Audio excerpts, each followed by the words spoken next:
slightly harassed this morning, but I will get there.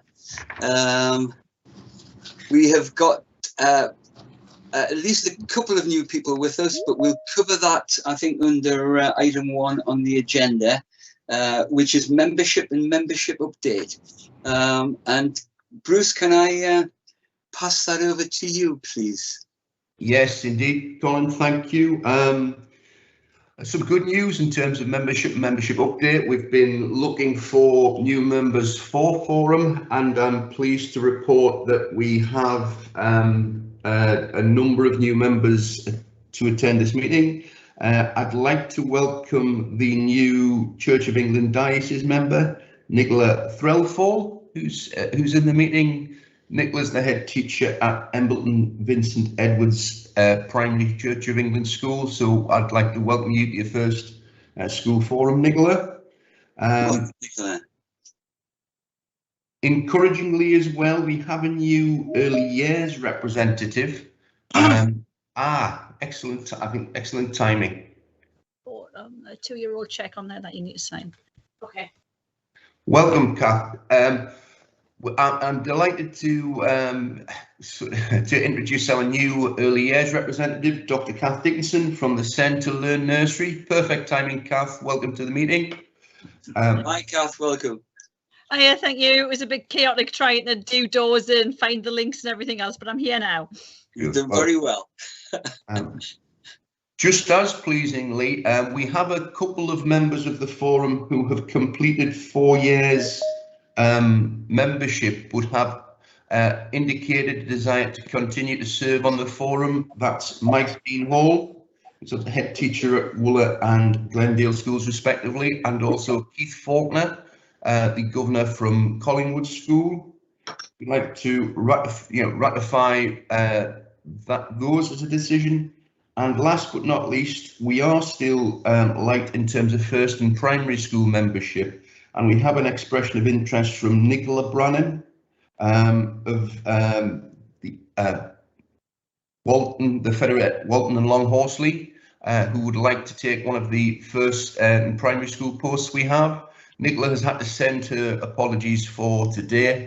I think the realities are, unfortunately, well, not unfortunately, she has competing commitments. She was taking airfall paddleboarding, I was informed, but has very much expressed an interest in getting involved in the forum, and will be with us from September.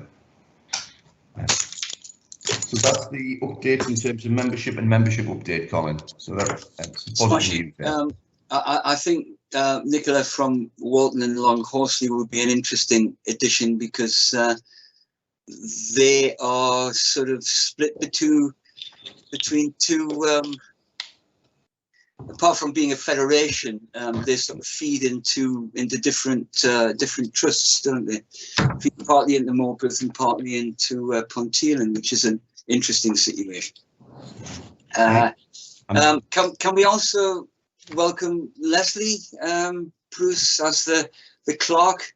You said she may only be doing the one meeting, but Leslie, the best of luck. Any problems, contact me or Bruce afterwards. In terms of membership update, do we need to discuss the chair's role, Bruce? Indeed, yes. Thanks, Colin. In terms of further appointments, Colin has now served for 4 years on Schools Forum, and while we also have the terms of reference on the agenda today in terms of under item 6, Schools Forum operations and governance, Colin has indicated that he would be prepared to serve both another term and also, in line with the terms of reference, to be appointed as chair of the Schools Forum for a further 2 years, because that's the term of appointment. I'm happy to support that. Is there any dissension from the membership in terms of that? Oh, Colin, you're doing an excellent job, so why change it? Right, you know, it's broken. Don't fix it then, right, Colin? Yeah, I will support you. Thank you, Graham. Any dissent from that? Are you happy for that to go through? Yeah. Chorus of silence. I think that can be taken as agreed, Colin. Thank you. Thank you very much. The only final post we have vacant currently is the chair, following Ian Walker's sort of retirement from Schools Forum and the governors at the Duchess School Annex. We do have both a vacancy in terms of the chair of the chair of the funding formula committee and a role there. And we would also like to establish a vice chair for Schools Forum in case there's any sort of conflicts in terms of Colin's diary. If anybody is interested in either that role or those roles, they can be separated or combined. Please have a think over the summer and let me know. Smashing. Thank you, Bruce. Moving on then, apologies for absence. I have none. Yeah, I was going to say the only one that had actually been given was Alan Hardy, but obviously he has sent a substitute. So. Okay. Thanks. That's Alison. Welcome, Alison. We've also had an apology this morning from Andrea Mead, who of the Cramlington Hillcrest School. She is hoping to join us, but may be late into the meeting. Okay. Can we move to item 3, disclosure of interest, if any? Any disclosures of interest? I'll take silence as confirmation that there are none. And can we move on to item 4, which is minutes and matters arising? If we can take accuracy and matters arising at the same time, makes it quicker and easier. Can we go through page 1? Would members find it helpful if I share the minutes on the screen and just work through them like that? Or that would be good. Yes, thank you.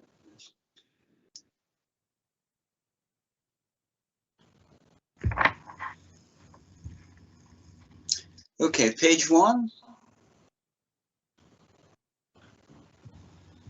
Anything contentious there? Page 2. Yeah. Yeah, go on. Is that Graham? Yeah. 84.1. Any further uptake? The Bright Tribe, the money.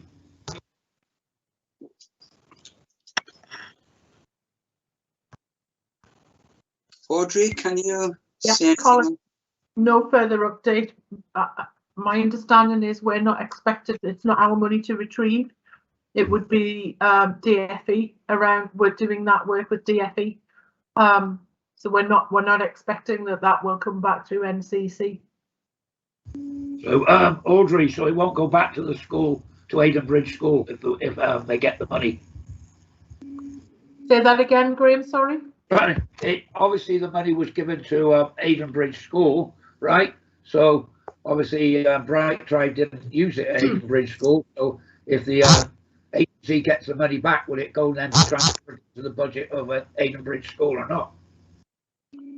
My understanding is it won't, Graham, but let me treble check that for you. Sue might be fully aware, but I'm pretty sure it's not our money, but Sue will confirm that. Sue? Yeah, that's right, Audrey. It isn't our money. It was DFE money given to Bright Tribe. I think our previous lead member, Wayne Daly, was obviously championing that money to come back into the partnership, but really isn't the schools or the local authorities. It actually is government funding given to an academy trust. So we were pursuing it to try and see if we could get it, but we haven't had any success, which is not surprising as the money doesn't really belong to us. Right. Thank you. Richard? My understanding was that it was designed for educational developments in Northumberland when it was introduced. I recall talking to the MP for Hexham about it some time ago, and he was telling me that Bright Tribe were a wonderful organisation, and he told Secretary of State that the local authority were hopeless and Bright Tribe were the best thing that ever happened to Northumberland. So, like Graham, I share some concern that we've basically been fiddled out of money that should have been spent on Northumberland children. It's just, Chair, it's probably just worth... Can I cut in, Bruce? I think, Audrey, it would be helpful if officers or one of the members could make some sort of statement to us about that. That would be very interesting. Would you like to take that away? I'll take that as an action, Colin, definitely. I actually meet with the Regional Schools Commissioner on Monday, so Okay. I'll box it off from a Regional Schools Commissioner through the DFE, but also I'll also ensure that Guy, as lead member, is giving a statement to the forum on that basis. Yeah. Okay. And I think the particular interest from members is that we thought that this was money that was allocated for the benefit of Northumberland and Adenbridge, and it all seems a bit strange the way that it's working out. But I'm sure you've picked that up. Okay. If we can move on. Colin, just a final point on that. Sorry, yeah. And it's worth making that obviously in terms of the school and the children of Adenbridge won't have lost out specifically because the council did agree an exceptional specific package to support Adenbridge following the sort of withdrawal of Bright Tribe. But so we have supported the school to that extent. But obviously there is still questions clearly about the funding that was directed by the ESFA. Yeah. I mean, it's good to know that Adenbridge itself hasn't lost out, but this is about accounting for public money, so there is an interest there. Okay, thanks, Bruce. Can I just point to 84.3, schools organisation plan, went to scrutiny committee. And I think it's been approved, Audrey, is that right? And we were going to have a report, but that will now come, Bruce, later in the year. Yes, apologies. We've got quite a packed agenda today. We'll bring that back in September, the first meeting. Okay, but that was approved, wasn't it, by the scrutiny committee? Yes, Colin, it was just an update of the school organisation plan this time, but it will be being rewritten over the summer. But we will come back with the update as well as probably a report on the capital investment. I think, although it's not an overview of this committee, I had got 2 reports to bring, but as Bruce rightly said, it was quite a packed agenda this time, so we decided to defer that till September to get the business of forum dealt with in this meeting. That's smashing, Sue. Thank you. Okay. Thank you very much. Okay, moving on. Anything else on page 2? Page 3. This is still dealing with the COVID arrangements, I think, Colin, which we're sadly familiar with. Yeah. Page 4. I think the rest is pretty much covered on the agenda, but let's go through for accuracy anyway. Page 4. Okay, yeah. Page 5.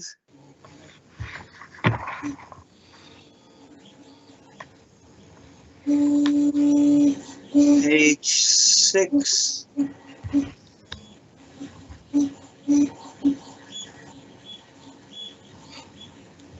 Page 7.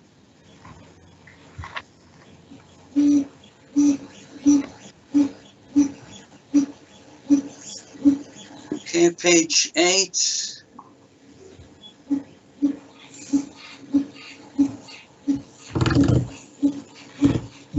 And page 9.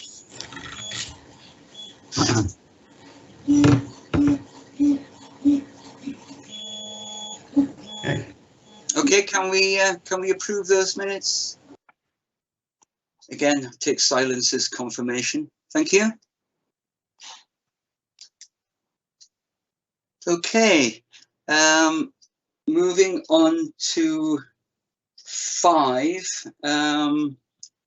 which is the minutes and draft minutes of 2 meetings from the High Needs Committee. And we do at item 9 have an SEN update from Nicola.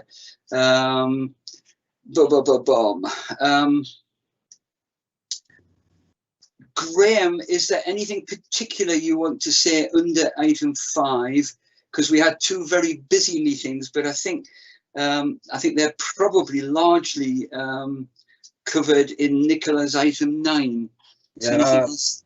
No, Chair, just obviously the meeting of the 10th, obviously these minutes were ratified on the 23rd, so they can now be accepted by Forum, and obviously the ones on the 23rd are just a draft copy to be ratified at our next IT committee. No, there is some very interesting things happened at the 23rd, so I think, if we can wait till the items come up, then we'll talk about it then, the way we're going to move forward on the new pilot scheme and things like that. So yeah. Okay. Thank you. Any questions, or can we wait for further questions until item 9? Colin, sorry to interrupt there. I'm not sure the exact content of sort of Nicola's presentation and discussions for item 9. Okay, David. Oh, Nicola's diving in now. I think. Nicola, are you covering the financial aspects, or are you looking further at the work of the inclusion support teams?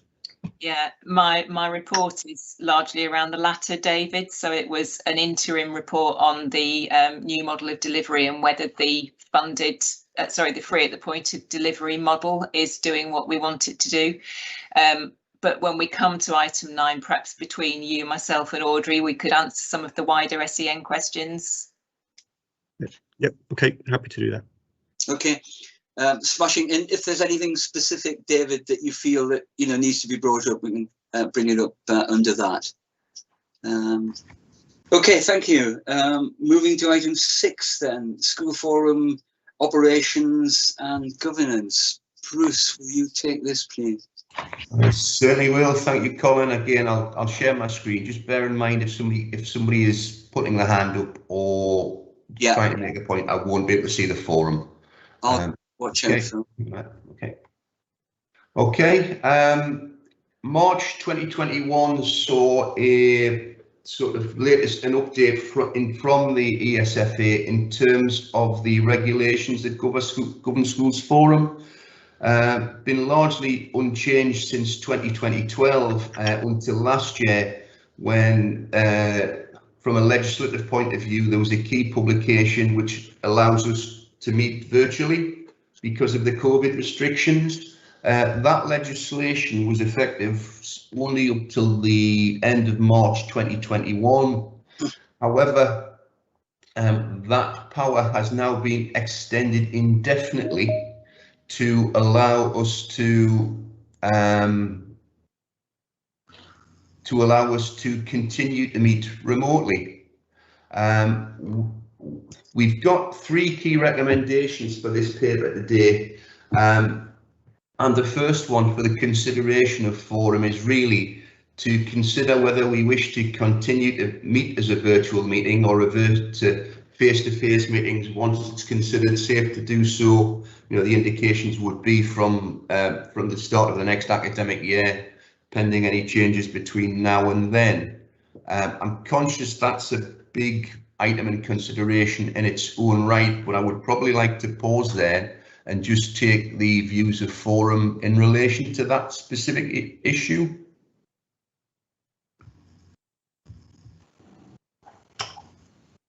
Mike's got his hand up, I see. Mike Deanhall. Thanks.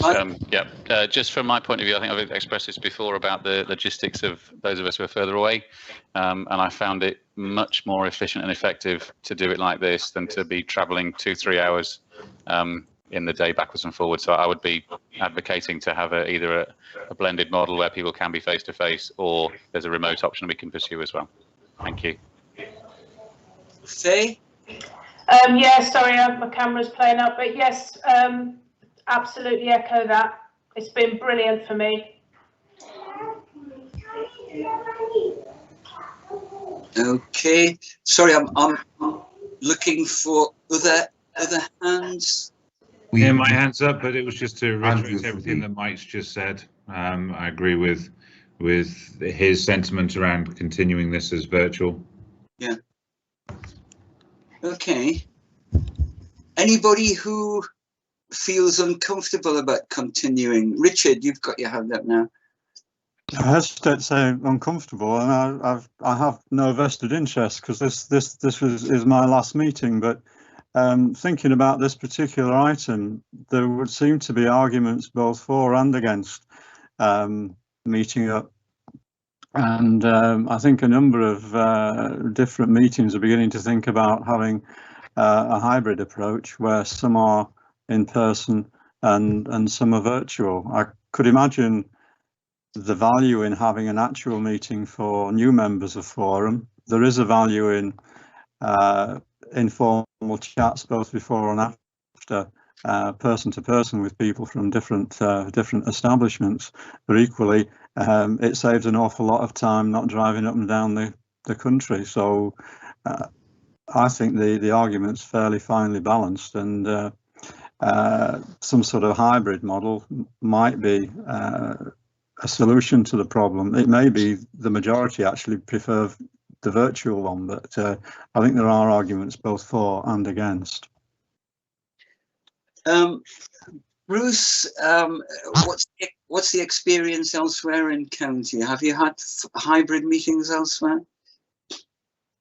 I can't speak in terms of experience with county, and others may be a better place to do that. I know one of the governance bodies I sit on in terms of my SIP for accountancy, ironically, we've just had a vote this week and moved to a model where we meet virtually during the course of the year, with one exception of almost a face-to-face annual general meeting.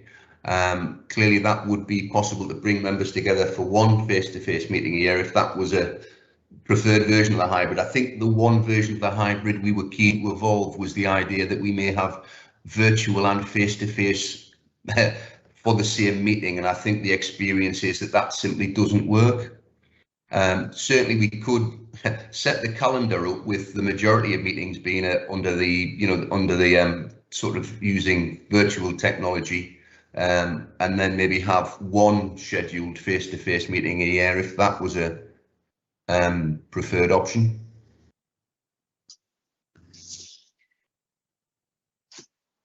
Right. Any comments on that? There is a comment just come through the chat box from Alison, which is a really valid observation about sort of the default and retaining a decision on a meeting-to-meeting basis, whether or not there was a need to, according to specific agenda items, I'm guessing, Alison, to meet on a face-to-face basis, but the default position may be virtual. I don't know. Something you'd like to? Yeah, some organisations, one of which is a friendly society where I'm involved, they extended their ability to meet virtually under their constitution with an expiry date. And we've reversed that decision now so that we can always go back to virtual meetings if we want to. We will go back to face-to-face meetings once a quarter, but everything in between will be virtual. Now that approach might be appropriate or inappropriate here, but if we retain the flexibility to do so, and then whoever's organising the agenda has a look at that and thinks, well, would this be better if we were around the table? One thing that I think is less, it's really handy to be able to join participants virtually into a face-to-face meeting, but I think it is less effective in my experience. It's much better if everybody is in the room or everybody is online, but it is handy to be able to join someone in. I don't think, Bruce, we're going to easily get an authoritative answer to this. Richard says it's finely balanced. It is, and I have considerable sympathy for those people who have to travel quite a distance. Berwick's a long way, Kielder's a long way. I'm half a mile away. It's not really an issue for me. I also wonder, and this is just a personal thought, I also wonder how many additional attendees we get because it's been virtual recently, and how many people we might lose if we lost the sort of virtual side of it. I'd like to suggest that there's a couple of hands up there, Colin. Just from both Ben and from Graham. I don't know. Okay, I can't see those. Right, Ben. Hi, I think you just answered my question. Actually, I was just about to lower my hand, and it was simply to say, was it worth looking at the attendance data from the previous year in comparison to years beforehand to look at whether there's any evidence to support that attendance has improved since the meetings have been virtual, because then we'd have some basis to actually say that there is some validity in that argument. I mean, obviously, from someone from Berwick point of view, it obviously saves a lot of time. Yeah. To meet this way, but equally, if the data doesn't suggest that or doesn't support that, then it could be decision made with that one, really. Okay, thank you. Did Graham? You say Graham? Yeah. Graham. Yeah, thanks, Colin. Thanks, Bruce. I would actually take the view that it's pretty clear, I think, and we'll end up spending too long on this. But I think we've arrived at a position, is my reading of it, which is that most people have been pretty silent because they don't necessarily have a strong view. Those that have spoken have got a strong view, which I would support, which is we should go virtual. And unless there's a strong view to the contrary, I think that seems to me to be the position of the forum. I think the suggestion of if we've got particularly contentious, difficult items that would benefit from a face-to-face, we may well uniquely in those circumstances as they arise, make a decision to come face-to-face, but that would be by exception rather than by the rule. That seems to be the strong message coming through. And even Richards was just floating an idea, not making a strong point. So on that basis, I would say that it's clear. Okay, Sarah, your hand is up. Hi, yes, following on from Ben's point, I think it would be helpful to look at the data on the attendance. The other thing I would say, obviously, as the special school academy, special academy rep, there are only two of us in Northumberland, myself and Liz across at Hexham, and it was purely on a practical basis. I happen to live in Morpeth, so we decided I would attend schools forum at this point. Sorry, so the phone's ringing. So yes, I think it does affect representation, and it's been really good to have people from across the county to be able to come to this meeting. It's a difficult one, but that certainly has affected the Special Academy's decision about who should represent us on the forum at this point in time. Okay, thank you. I'm gonna sort of wind this up now. I find Graham's point of view cogent, and I think that's a good summary of where we are.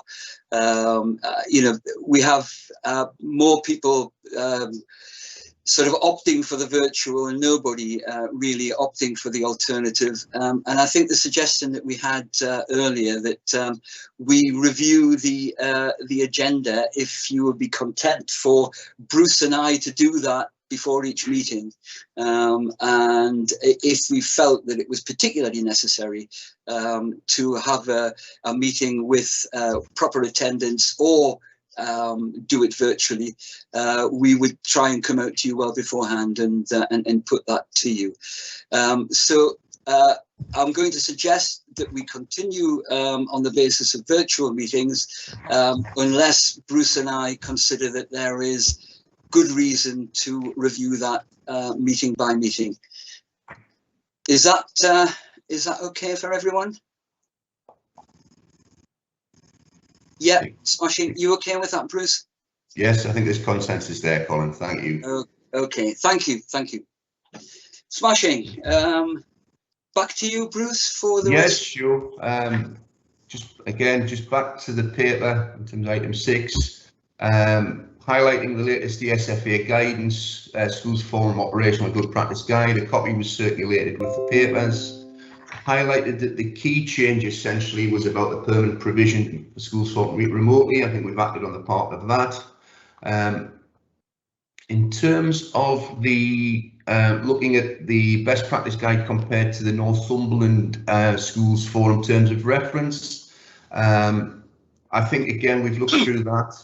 Historically, the Northumberland terms of reference didn't make a specific provision around the special academies rep, because at the time of writing we had no special academies. I think given that the guidance from the SFA is that, you know, there is a direction that there should be a rep. I'm delighted that obviously Sarah is able to serve on Schools Forum. I think we should simply update the terms of reference in respect of that. I do need to clarify a point there. The last review of the terms of reference was actually 2017. I should have picked that up in terms of the report. Some actions for us as the authority: we are pursuing those areas of the forum where we're not currently represented, and indeed we were delighted that Nicola was able to join us today, and we'll continue to try to pursue and strengthen that over the course of the summer. Colin? Yes, very good. Again, the idea about the vice chair, we don't currently have a vice chair, but again, we would be interested. We want to have a nominated vice chair and also funding formula chair. And again, ask members to contact me if they're interested in that role or roles, which can be unified or split accordingly. And then last but not least, certainly membership. Key SFA recommendation is that the membership is balanced and representative, and that we should reflect most effectively, you know, the profile of education provision across the local authority. The table below hopefully seems to demonstrate that. When we looked at this initially back in 2012 and subsequently in 2017, the makeup of the schools members was essentially 8 first and primary maintained, 6 secondary maintained. There's no distinction in any of the regulations between first and primary and secondary academies. They're taken as a whole, and of course that makes sense in terms of when you think of the operation of a multi-academy trust anyway. So essentially, again, it was 6 and 2 maintained special school members. In terms of looking at current pupil numbers, they're reflected in the second column, and what that would translate to is a percentage of pupil numbers. In respect of that, then, I've then translated that to a split of the current academy membership. Sorry, the schools forum representation. As we can see, we're sort of slightly under in terms of first and maintained, about right in terms of secondary. And while I think, again, looking at it, we could also deal with another academy representative across the board. You know, that totals back to 11. So again, we could do with further representation there. My proposal would be first and foremost, I think it's reassuring that we still remain proportionally representative. I think we will look for further recruitment of schools representatives across Schools Forum, and really run almost a standing advert through eCourier seeking interest. We'll launch that again in September, at the beginning of September, when schools return. I think it's probably likely to be more effective then than at this late point in the academic year, Colin. Okay. Can I just bring Graham Wilkinson at this point? For Chair, thank you. My school, which obviously was a maintained primary school, became an academy on the 1st of December 2020. So obviously I no longer maintain. I now obviously work. So do I transfer over to academies, or do I stay where I am? No, you're an academy rep now, Graham. Within the best practice guide, that's one of the actions it cites as good practice, essentially. You know, your pupils essentially transferred to the academy sector to ensure we've got representation. Yeah. Apologise for that. It made sense at the time that you transferred as an academy member, and I think that was recorded through Schools Forum. Okay, right. Thank you for that. Cheers. Thank you, Chair. Okay. Bruce, I think we would all agree that, you know, a constant and ongoing search for willing representatives is what we need to undertake. And I think even if we skew the membership a little bit from time to time, as long as we have willing participants, I think we can live with that. Do we have any further comments or questions on this? The terms of reference, is there anything you particularly wanted to say about the terms of reference, Bruce? No, we've made the one suggested change in relation to the Special Academy representative, Colin. I'm happy to take any further comments or inquiries in relation to that, but I think that was the one sort of procedural issue that, you know, was clearly in need of update. There was, sorry, Audrey, yes, please. Just a quick question for me, for Bruce, really. Section 2.9, which is the voting right, just a query from me to say, is everyone clear about which category they fit in? It feels a little bit lightweight, that statement. It just says they have varying voting rights. Schools members have voting rights, non-schools members have some voting rights. And I'm only saying it from my own experience, where occasionally when there's a vote, it can be somewhat chaotic if people are not clear on what they should or are not able to vote on, if I could say it clearly. And I just wondered whether or not we have a table or should have a table in there to say who can vote on which particular aspect. That's helpful, Audrey. I think the key, you know, the key time when that comes to light is probably around the budget decisions, particularly around de-delegation in January and February, which is clearly a decision solely for maintained members as opposed to academy members. But I'll look at adding additional information there just to highlight and clarify that. Thank you. Thanks for that, Audrey. That's the old West Lothian question, is it? Or East Lothian question? I can't remember. The political one. Just a quick further comment from me. I was interested in paragraph 3, communication and partnership. I felt that I feel that is a bit of idealism. If we all had ample budgets and ample time and weren't utterly deluged with communications, we could extend the kind of communication that Schools Forum does. As it is, I'd like to suggest that the minutes are available, and that the county is, I feel, good at putting out issues for comment. And I don't personally feel that there's any reason for anything more to go from Schools Forum. I don't want to start a contentious debate about that, but I think it's possible to go too far and make this all too heavyweight in terms of resources. Anybody want to comment further on that? Good, I'm happy with that. Any further questions or points on this item, please? Just one point, and it was at the bottom of the paper, just around, and it ties in nicely with your point around communications, Colin. We have, in the past, previously fielded inquiries about who the Schools Forum representatives are. Yeah. And while obviously that's in the meetings of the meeting, it may be helpful if members are in agreement that we put that on the front page of the Schools Forum website. For people to readily identify that, and if I'm just wondering, are there any objections to that? Good, and I think that the final point is really just again reminding members, if they are able to communicate the key discussions and decisions of Schools Forum through the respective networks.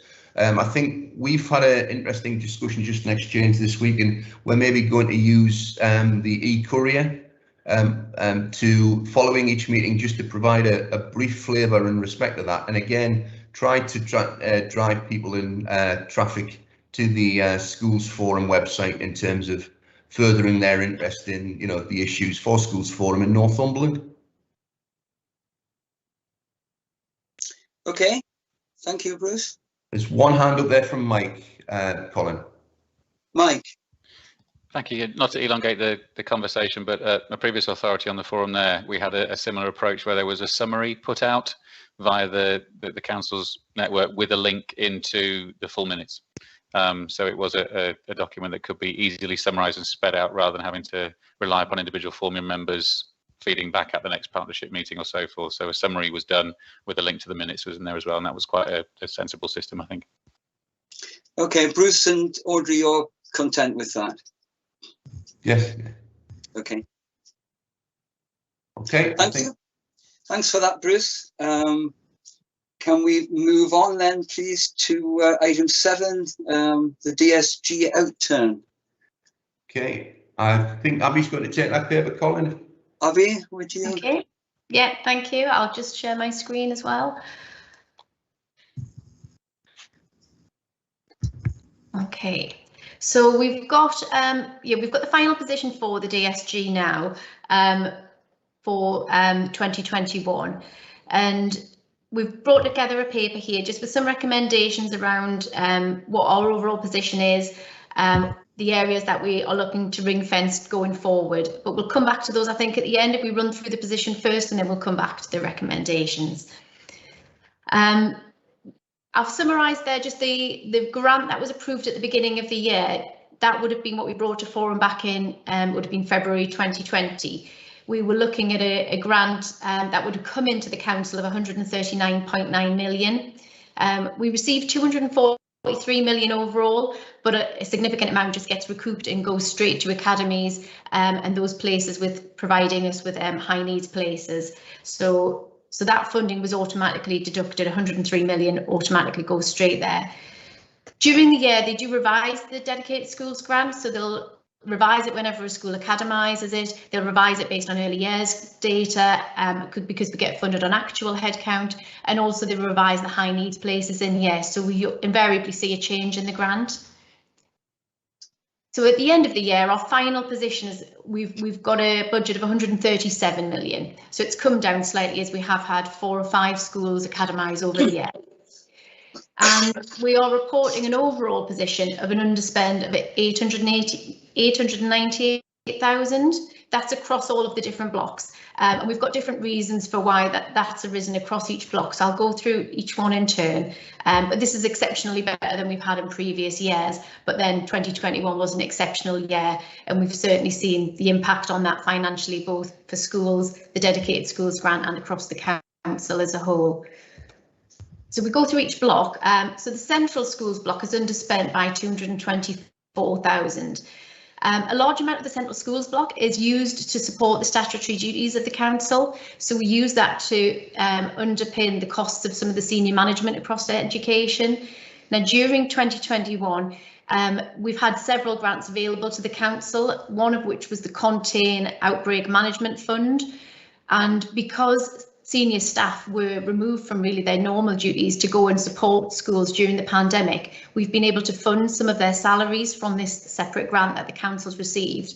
And what it means is that we can carry forward that funding on the dedicated schools grant into this year to continue to support the work of the officers as everyone goes back to normal and begins to pick up on the work that would have slipped during 2021, the normal reorganisations that would have taken place, or just the planning and what have you that wasn't able to take place because we were just dealing, with the pandemic primarily.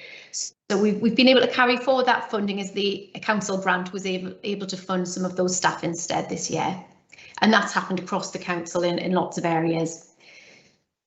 We've also, probably partly linked to the pandemic, had an underspend of 60,000 on our budget that we set aside to deal with academy conversions. So whilst we had some go through, they must have been all relatively straightforward, so we didn't incur significant legal costs.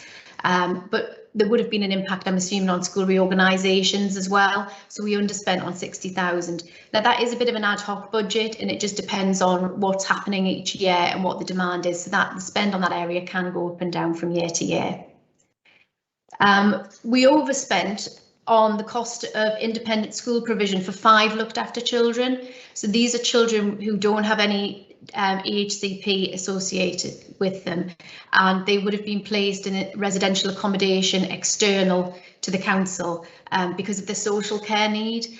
There's been a real shortage of accommodation across the country in the last year, just availability due to COVID, and our own accommodation is stretched to the max.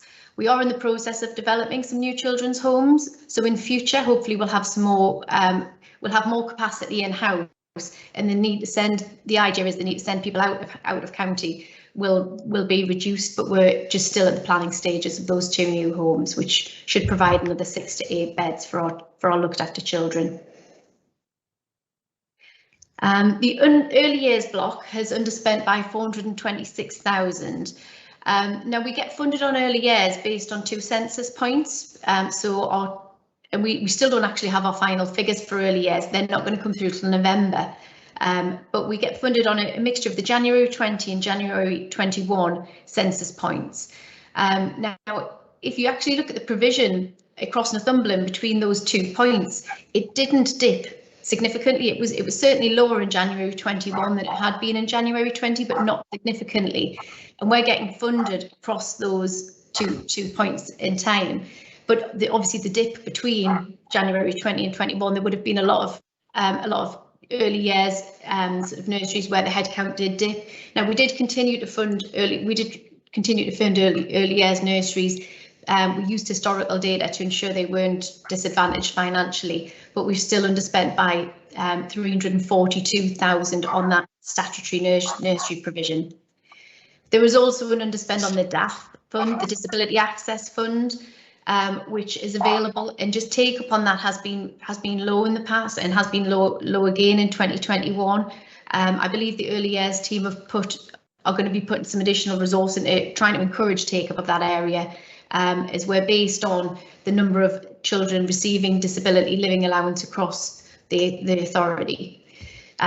We've ring-fenced that funding in the past, and so the sort of 120,000 underspend on DAF is the build-up of a couple of years worth of DAF underspend. That's why it's been growing in size, but we're trying to do the utmost to encourage take-up of that across the county. The high needs block. So high needs block is overspent by 184,000, which is significantly lower than we've had in previous years. The 2 areas where we continue to have pressures are on the inclusion service and the use of alternative provision, where we overspent by 148,000. There would undoubtedly have been an impact of COVID on this budget, with schools being sort of partially closed for part of the year. There would have been less exclusions during that time. There was less people placed in alternative provision. So in my opinion, that 148,000 was probably understated due to COVID. We also had a lot of year 11 leavers. We had a significant number of year 11 leavers, 65 left in July 20. So we've come down in placements from 186 to 100. We did significantly reduce the placements, but I would expect over the next year and a return to normality that the pressures on that budget are going to continue to grow again. We've overspent again on our independent special school places and the top-up funding for EHCP. So we've had an increase in placements in independent special schools. They have continued to grow, those pressures, and we had to continue paying those placements as well during the pandemic, whether the child was attending or not. So we've had a growth of 22 in independent school placements, and some of those, I mean, the cost of those placements can vary vastly. I mean, from hundreds of thousands down to a few £1,000s, depending on the nature of the school and what it's providing. But we've certainly seen growth again of 22 placements there. And overall, the number of EHCPs has increased by 10% during 2021, which is in line with national figures. So we'll have continued to see growth across all of the top-ups to schools, academies, colleges, and early years as well. The areas where we have seen costs reduce has been across the teams. There's the staffing teams, and this is county-wide as well, across all areas of the council. We've seen a significant reduction on travel for staff, obviously many staff working from home. We've seen reduced costs for pupil transport because for part of the year pupils weren't travelling to and from school. That's affected areas such as the education other than its school team and inclusion as well. And teams that have had vacancies, there's been difficulty filling vacancies. There's certainly been delays on what would have been a normal recruitment process. We may have run with vacancies for longer just to the unusual circumstances we found ourselves in. So we've had a significant underspend on those teams which are predominantly staff based. So overall with the high needs block, if we look back to 1920, we overspent by 1.2 million and we came into 2021 with a deficit. We reduced it to 690,000 because we offset underspends on other blocks against that deficit, trying to get it down over time. So we've effectively started the year with 691,000 deficit and we've ended the year with 184,000 deficit. So we've managed to reduce that in year by 500,000 roughly. But it just needs to bear in mind that this was with the inclusion of a transfer from the schools block of over 900,000 for 2021. So if we hadn't had that transfer, we would have increased the deficit on the high needs block back up to over £1 million. The schools block, so we've underspent on the schools block this year by 432,000, and there's a bit of a mixed bag of things that have impacted on the schools block this year. So we've got two areas where two of the de-delegated services have underspent, which we'll come to in a minute. So that's the trade union facility budget and the education as an additional language budget. They're both de-delegated services which have underspent. Again, probably partially due to the impact of COVID, and as I say, teams with staffing have generally underspent this year. We set aside a growth fund of 113,000 to fund additional places for those middle schools that converted to primary schools in September 20, and it was just around the unknown of exactly how many young people were going to, pupils they were going to have in September 20. We funded them based on an estimate, and the idea was we would revise it once we knew exactly who had started at the schools, and that wasn't needed. So we'd made that provision, but it wasn't required in the end at those primary schools. We also received some funds back from the Wise Academy Trust due to the closure, which related to the closure of Haltwhistle Upper School the previous year. So we were able to recover from them some of the funding for those pupils that would have been disaggregated elsewhere at the time. We had West Woodburn School closed on the 31st of August. Now, because the decision to close the school hadn't been made at the beginning of the year, the school had to be allocated a 12-month allocation of budget, and they were only open for 5. So we immediately had an underspend for the 7 months that the school was closed. But during the 5 months they were open, the school incurred very little costs other than a proportion of, a head and a teacher and an admin, and very little went through that budget. So we actually ended up recovering 158,000 as the final closing position on West Woodburn. And then mentioned before, we've got the English as an additional language, 16,000. It's a very small budget, which usually struggles to break even. So yeah, they've underspent as well due to the impact of COVID on there. So overall, we've ended with an 898 surplus compared to the previous year when we had a deficit of 607,000. So it's a 1.5 million swing, which is really significant. So across all of the individual blocks. So we've managed to reduce that high needs deficit, but again, it was with that contribution from the schools block in year. And it has been such an exceptional year. You will see that as well on the impact on our schools and the financial position they've been in. Whilst many have struggled with pressures, there's been a lot of support on hand from other funding sources. So as a council, we're just trying to maximise the funding that's been made available to us during 2021, and it continues to be at the moment up to the end of the summer term as well. There's been obviously the impact on expenditure, reduced running costs, just things like resources. Smaller reprographics, printing, stationery, consumables, all of these things add up when it's across several teams. There's obviously the travel that we've already mentioned, both for pupils and for staff working virtually from home for most of the year.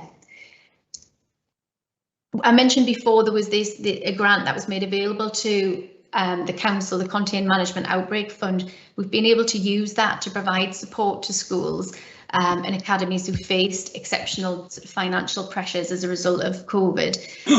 And we've been able to support 115 schools. We issued claim forms to schools, both a separate one for staffing related costs and non-staffing related costs. And schools had to meet certain criteria to enable to qualify for funding, but where possible, we've been able to provide support to those schools who were unable to claim through any other route via the DFE. So we've not duplicated anything they could have claimed elsewhere, but we've been able to provide support. And you can see there almost 700, just over 700,000 there we've got and we've paid out in terms of claims to all schools. The plan is this year that we bring, rather than offsetting everything against the high needs block, if I just go back up to the position, that we actually ring fence the position on each of these blocks, because there have been areas of work that we haven't been able to carry out as we normally would during 2021. And the plan now is that we need to get back on track and, you know, prioritise where we support our schools and the future during the 21-22 academic year. So we're going to ring fence those plans. That's the proposal, and I'm working with each of the sort of heads of service involved across each of the blocks to plan how the best use is of the carry forward of the budget, and how we can best utilise that going forward. And I think the plan would be probably at the September meeting. I think we have one in September. We'll be able to bring a monitoring report and just update everyone on sort of where we are this year. As grant funding continues to be available to the council, where we are and what, you know, how we're performing and what our plan is, a better idea of the plan for the next 12 months ahead from this point.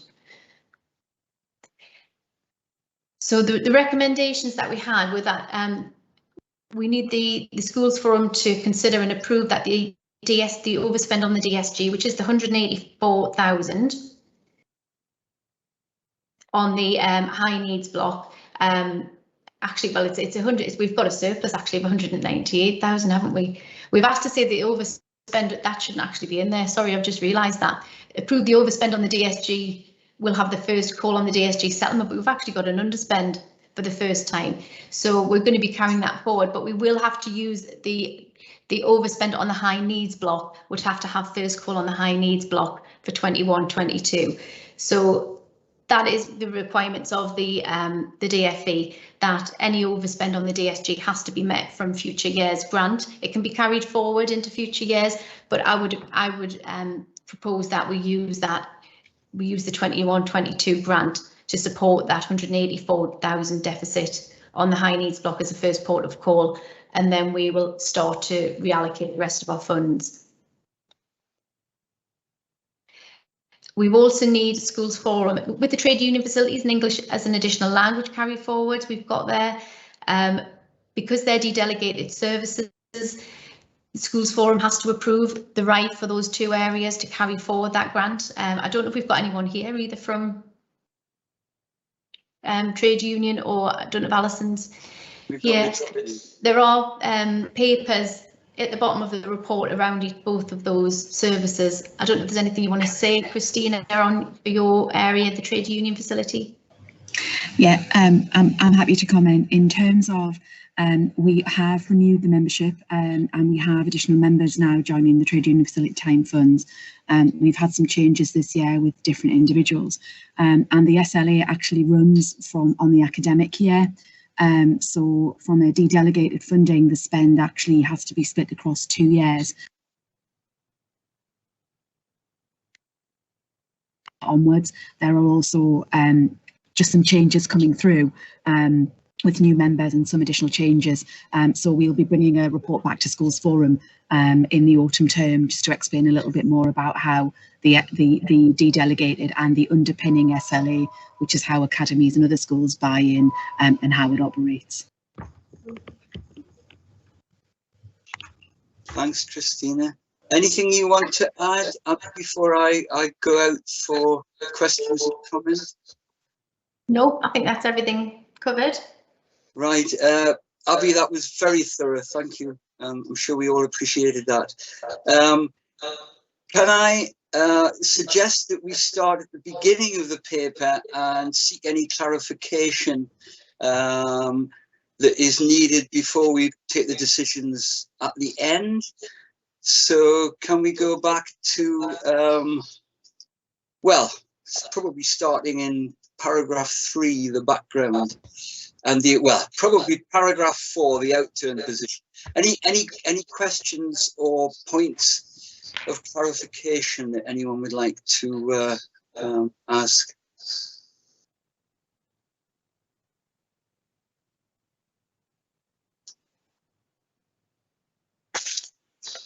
Avi, I've got a question on the early years block. Mm-hmm. It looks as if families are losing out because there's funding that is not being made use of.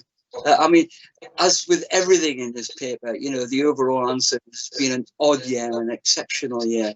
But is there anything particularly exceptional about that? And if so, is there anything that we can do about it? I think David's got his hand up. Do you want to come in, David? Yes, sorry, David. Carry on. Yeah, the working of all the blocks is a little bit of a dark art, and no more so than the early years block. Yeah. The fact is that you know, this year this is what we're predicting will happen, but actually there may be clawback on this figure based around the census figure from January 21. Yeah. Which hasn't been finally calculated by DFE, and also this year they're also proposing a methodology where we actually do a summer head count as well, which we do internally, but actually sharing that with DFE to impact on. So it's not really going to be November until we know for certain what the outturn is here. The other thing is that, and correct me if I'm wrong, Abby, the other aspect to this is the fact that 120,000 of that is the underspend in DAF. Now, the DAF figure we receive is an estimate of what they think the county needs, based on some figures which are not directly related to the actual number of families who are eligible for DAF at this point in time. So some years the DAF spend might be overspent, the grant that's allocated to us for DAF, because actually on the ground there are more eligible families. This year there haven't been more eligible families than the amount given, therefore there is a surplus there. There might be something that Forum might want to consider, or we might want to consider, around using the DAF to support the early years inclusion fund. And therefore that might release some of the pressure that remains on the high needs block.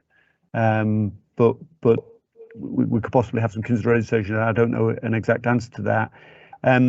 The only other sort of caveat to it is that throughout the pandemic, all those families who've had a need for childcare have had it delivered. Okay. There have been times when folk have struggled to find it, but alternatives have been offered to them. You know, in a 2 to 3 week period, we've managed to place everybody. Okay. So there could be an underspend because families have been in lockdown and have kept their youngsters at home and therefore haven't needed it. So not necessarily missed out any more than anyone else, but carrying it forward into next year means we've got more flexibility to increase rates, and the rates have gone up for providers over time. And we'll continue to do so, and we'll just try and get it spent and get it to the providers, passport as much of it onto the providers as we possibly can, as sort of a principle, if that's okay with the Forum to do so. Colin, if I may there as well, I'm conscious Mike's got his hand up, but I just want to draw Forum's attention to obviously the comments made by Kath. Yeah. I didn't know if you want to say anything specifically about that, Kath, in terms of the article around the DAF funding, which looked really interesting, and hopefully that might stimulate more interest. It's just there's been a massive under application for DAF funding, and I was just asked to write a case study to basically explain to practitioners how it's one of the easiest systems to get money from, the most difficult part of it is to remember to scan your stuff as JPEGs, not PDFs. So I've written that and shown how we've used it differently by pooling DAF money to help the accessibility of everybody. So hopefully that will move people in the right direction.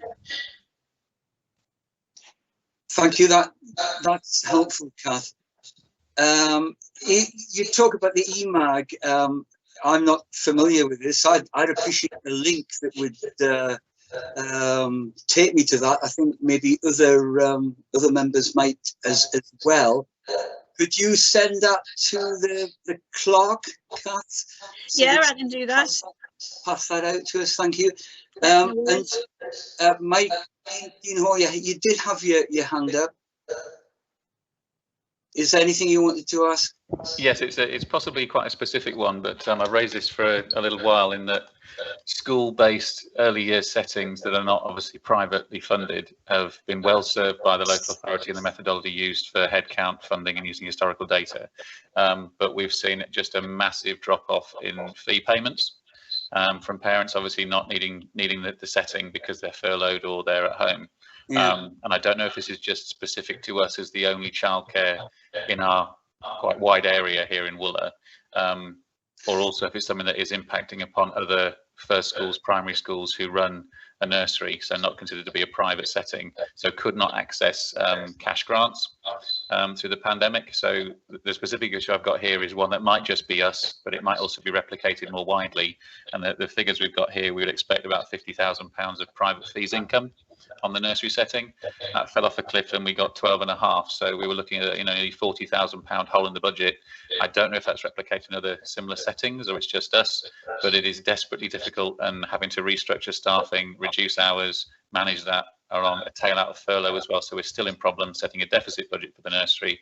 And I've now lost 2 members of staff who've got jobs that have more security in them. So we're in a worse state than ever in terms of where we sit. And I'm finding it quite frustrating not being able to access funding as a private setting would. And when you have local things like the bowling club getting 20,000 plus of cash through broad government funding for clubs and enterprises, and we rely upon the headcount, which has been well served with the county council, but we're sitting at a massive deficit in a situation whereby the only provision in this community providing early years and childcare is looking very, very wobbly, is deeply concerning to me. And I don't know if that's replicated in other settings or if there's capacity from some of this underspent to look specifically at schools who have this issue, providing sufficiency of places for early years and the only people doing it in the community that we sit. So I don't know if there's an answer for that there, but it is one looking at the figures where if there is some available resource, we have looked at the other options for grants and government based and so forth, and we just don't meet the requirements. So for whatever reason, we can't gain access to loss of income. It's not about staffing or anything else, it's loss of income that is affecting the setting. So I know I've raised this at various places over the last sort of few months, but it's still very, very pertinent here. David, could you comment on that? Yeah, I think, Mike, you are probably more affected than anyone else by that in particular. There will be impacts on other schools, and some schools that weren't offering any sort of private fees on top of their 15 hours or 30 hours from the council funding possibly have benefited actually over COVID, because we funded on historical figures, not the actual figures attending. So there'll be a bit of a mixed picture across the school, but I'm happy to take it forwards as an action and report back to yourself personally and also Schools Forum about any avenues we can use. There was a certain element of not obviously wishing to support schools who were being significantly impacted on by a loss of income, but not necessarily being sure we had any funding to do so. But if the early years block is ring fenced and that's agreed at this meeting today, then maybe we might have some opportunities that we didn't have to support people like yourself, right? Particularly where, and I think Nicholas mentioned in the chat there as well, particularly in areas where there are no other providers or very few other providers, and it is the council statutory duty to provide sufficient childcare, and we're ultimately reliant on yourself, Mike, and Nicola and others to provide that. So we should support you if we possibly can. How rapidly could you respond to that, David? Well, in and around the black art of whether the 426 really is £426,000, I can certainly get some ideas together. The question is whether there'll be the timescale will be about appropriate governance, in that us having an arrangement. It needs to be transparent, is all I'm saying, so that any arrangement made is equal and equitable to all members and all the school community. If we create a system which suddenly spends £800,000, then clearly that wouldn't be a wise move collectively, even though it would support some schools obviously individually. And I'd have to have a look at whether there's anything in the comp fund which might be able to be used for this. Abby might be able to help. So some discussions to have, Colin. I think some ideas probably could be pulled together. It looks like there is some funding, but we've just got to do it in the right way so that it doesn't A, massively overspend, or B, appear to be unfair to other schools that maybe don't get the opportunity to apply. I'm just thinking about Mike's position, and I'd be amazed if it wasn't replicated elsewhere. And that is, people like Mike are having to make decisions on the fly now. So any kind of early indication, Mike, I'm sure would be helpful to you. Pick up on those bits. Early is important because I'm having to restructure now on the back of a resignation I got yesterday from one of my staff in the nursery. Just got a more secure job yesterday, so I'm having to redo again. And like you said, David, it's a bit of a black art knowing what the demand's going to be. The furlough scheme is tailing out, people back to work. It's a very complicated decision making. I did wonder, Bruce, whether with the submission of budgets from schools like mine who are maintained and running a nursery, whether you have a position of rich data that says actually there are a number of schools specifically like ours. We've put a deficit budget plan in for the nursery this year because we can't do anything else. Whether you have that information now from the budget returns, and that then David could look at actually a unique response to a potentially unique situation this year. Rather than, like you said, we don't want to be putting a blanket thing in where schools are receiving funds that are not required, but equally we can't have that blocking a situation where nurseries like mine fold and there's nothing else and then we lose it. So it's really quite a time urgent thing. I don't wonder if that data is already there and can be looked at quite rapidly. Certainly within the next couple of weeks would be my time frame, because I've got to look at whether I recruit or not now. I'd say from the perspective of schools, there's certainly, I could name at least 5 schools in a similar boat to yourself, Mike, who've really taken an impact where they're running a community powers nursery and they've got fee paying income come in. So there's not that many schools, maintained schools, who do operate a nursery in that manner. Some schools, though, will run the nursery just as part of the main school budget, so it's a little bit more difficult with them to see the impact. But we could certainly look at, I know it has been brought to our attention because loss of income is the one thing schools haven't been able to claim for through any route, and there's just been nothing available through the grants that the council's also received in terms of funding loss of income through schools. But we can certainly have a look at it because it has been flagged by a handful of other schools with me. And when we've looked at how schools have performed during 2021, on the whole, schools have done better than previous years, but there have been a handful where their position has worsened during the year, and quite often the reason was loss of income, and nursery income is the bulk of what that would make up. So you're certainly not alone, but I don't think the numbers are vast in terms of maintained schools, but I wouldn't know in terms of academies how many we've got out there running in a similar way. Audrey, I think I'm going to refer to you. I think we need a commitment from officers to, I can't pin you down to a time scale, but obviously to do something urgently and to liaise with people like Mike and others who could use some kind of indication as early as possible. I think the report back to the forum is obviously necessary, but I think keeping people who are directly affected informed throughout is the most urgent thing. Colin, I'll talk. I've actually sent a couple of questions whilst we've been talking to officers just to check a couple of routes and see whether they're possible. But as a group of officers, we will commit to going away to look at this. I know Sue has done a significant amount of work with schools around exceptional COVID costs through the comp fund, the Contain Outbreak Management Fund. Okay. So that's been really helpful and useful. Whether or not this example fits within the framework, because we do have particular guidelines that we have to follow. It's not about just putting any expenses, exceptional or otherwise. They are very particular. So I'll commit to go away with the officers and have a look at that. But as David says, it is about making sure that it's, you know, whatever decision or whatever is available, we then need to make sure that that's long-term affordable, or even, you know, short-term is available to more widespread schools, so that there's a transparency and fairness there.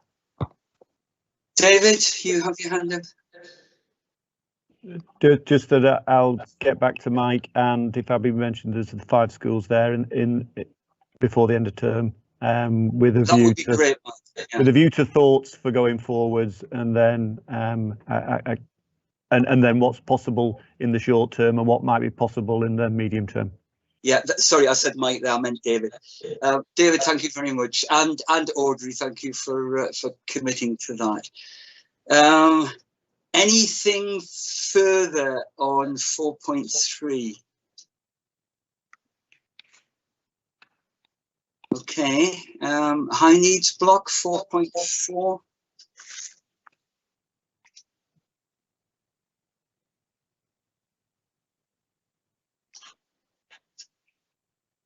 Okay, the schools block.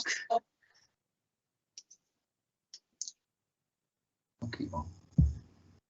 Goodness, right. The summary and conclusions. I think it's Abby, keep me right here, but I think very much what you're suggesting is summarized in that last short paragraph. It's the intention to ring fence this year. That seems to me to be a very sensible way of doing it. I know that you've got appendices for English as an additional language, and also for trade union facility time. I don't think I maybe pushing it just a bit too far, but can I suggest for the outset that we take Abby's final paragraph about ring fencing, and are you happy to support that across the board? Yes, Chair. Yes. Very good. Thank you very much, Abby. Does that give you what you need? It does. Yes, thank you.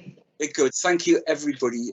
Obviously, an exceptional year, and you know the outcome next year is going to be just as interesting. Okay.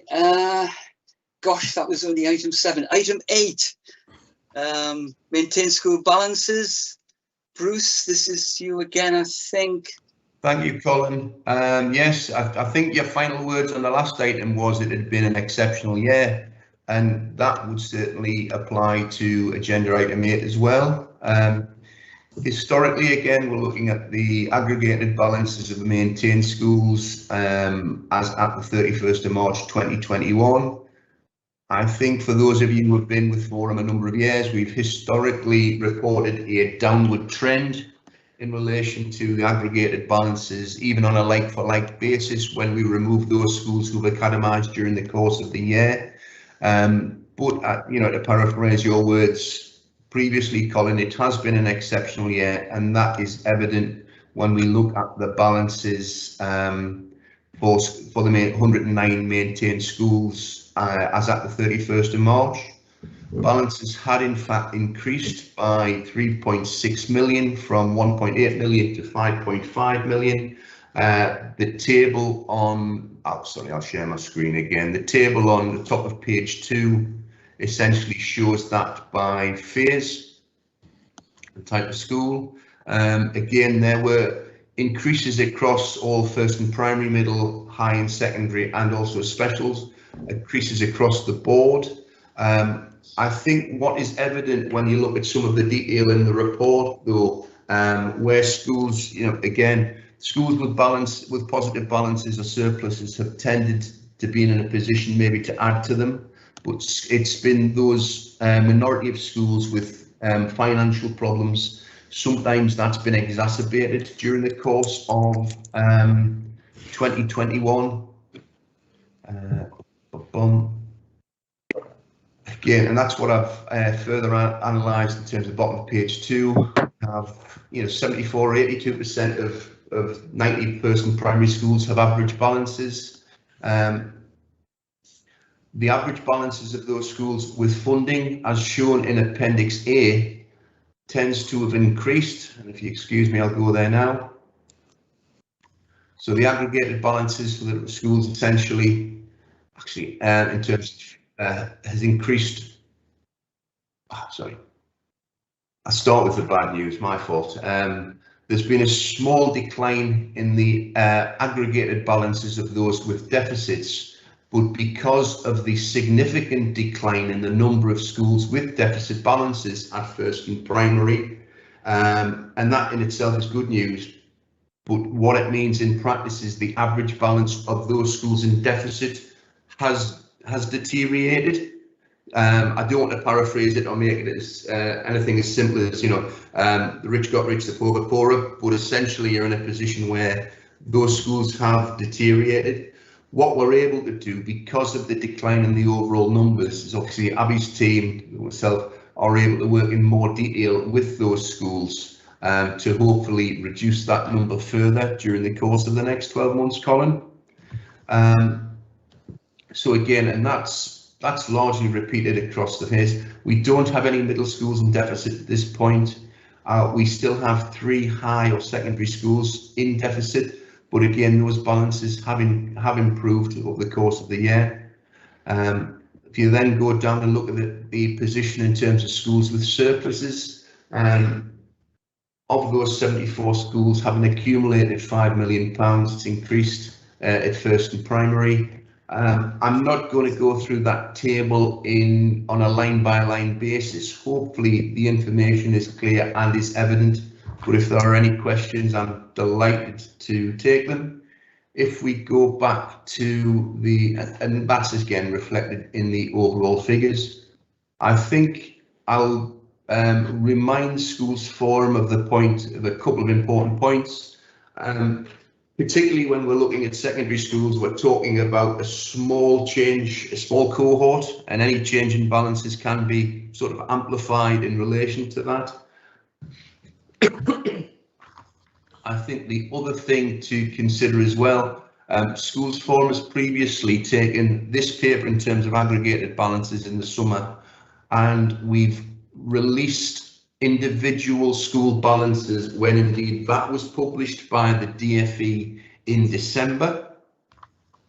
The DFE is taking, or the ESFA specifically, is taking a different approach around that now, and I wanted to draw members' attention to the Schools Financial Benchmarking Service. That is now the tool for the publication of individual school balances, but a whole load of other comparator information as well. The encouraging thing from a point of view of comparability is that provides information on across both maintained and academies, so you can essentially pull together a basket, I think is the term they use, of schools you're interested in and draw direct comparators on that basis.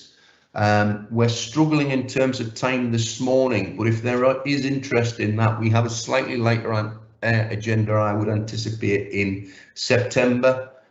Members are encouraged to go off and explore that, but we maybe have a small demonstration of that website information in September, Colin, with your agreement. I know I use it, I know Abby uses it, and we do find it extremely helpful. Yeah. There's no answers necessarily within it, but essentially it does draw a number of interesting questions and lines of inquiry, I think. Okay. Essentially, Bruce, I think you're highlighting trends here and the way that works out within individual schools is something that's going to drop out when they do their next budget forecast. That's correct. I think that's inherent in that first paragraph there. I think, you know, again, while COVID has had a obviously massive impact on all areas of life over the course of the last sort of 15, 16 months, it hasn't necessarily affected all of the schools to the same degree or the same impact. It has had a greater impact on some schools than others. That's why we took a targeted approach around the exceptional expenditure funds. But also, again, as we move beyond this year, hopefully we'll see a return to normality in general. Okay. Any questions on this? Okay, thank you for that report, Bruce. There's one hand up, I think, from Ben Watson. Oh, Ben, sorry. Yeah. That's okay. Morning, everyone. I think you almost answered the question anyway, but my question was about specifically about the high school deficits.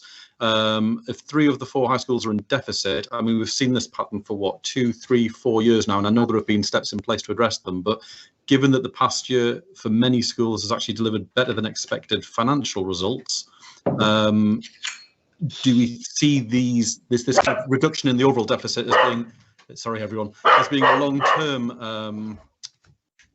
kind of progression towards reducing that deficit and moving back into surplus, or do we think that actually the position for each of these schools might slip back again as we head towards normality?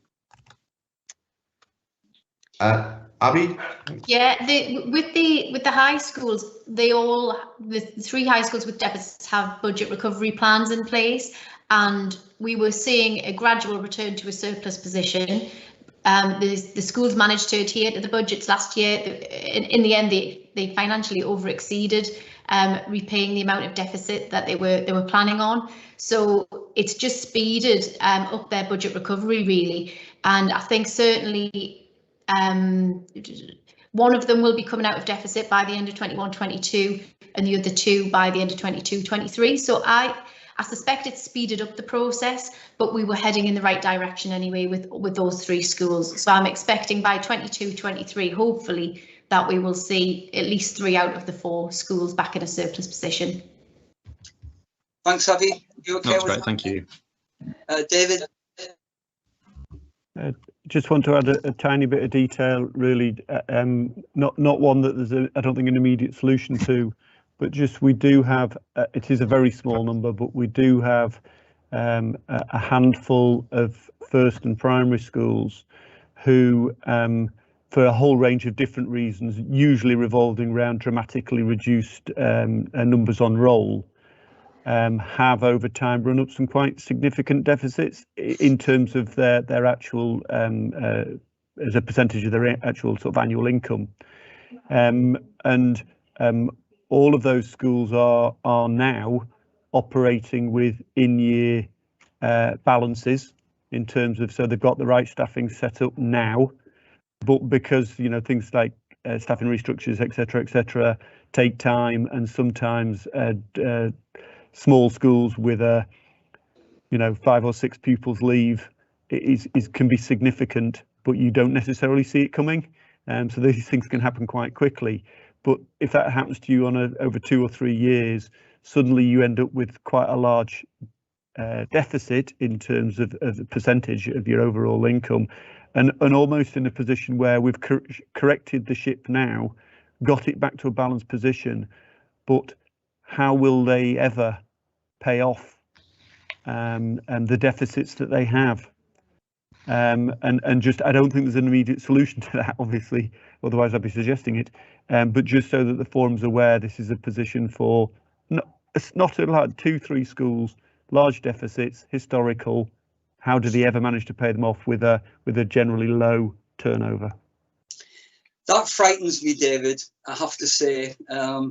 Having muttered on for years about the difficulties small schools in Northumberland, not so much from the point of view of the small schools, but from the point of view of the other schools who ultimately have to make do with less. I don't know what the answer to that is, but thank you for pointing that out.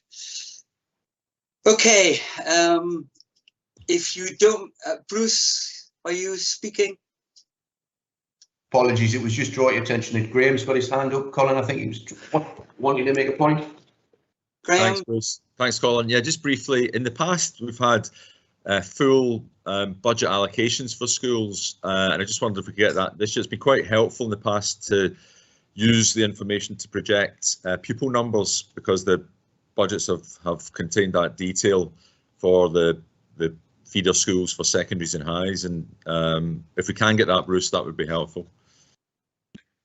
The pupil number projections, so you're saying, Graham, I suppose budget allocate. Obviously, the budget allocations were all circulated in February. Ah, right. Okay. Apologies if I've missed them. But in the past, they've certainly been aligned with the pupil numbers of those schools. Was that the case in February?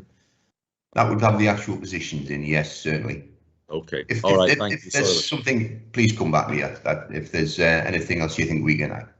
Will do. Thank you. Okay. Thank you, Bruce. Sorry, I think Collins, just a final point from Sue. I think it may relate to that. I can't see the hand. Sue. Sorry, I was just going to say the actual pupil numbers are in the school organisation plan that was sent out to schools probably about 4 weeks ago. So if you can't find a copy, Graham, just let us know, and we'll ping you one across.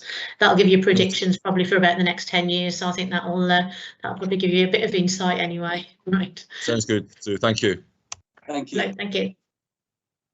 Okay. Can we move on now to item 9, the SEN update? Nicola, I'm sorry it's taken so long to come through to you, but are you giving us a presentation on this? Yes, I am, Colin. I just did some slides and I have shared them with Bruce because I've had some sharing issues. So hopefully I'll be able to do them, but if not. We have plan B ready. We have. Holding them up in front of the camera. Where are we?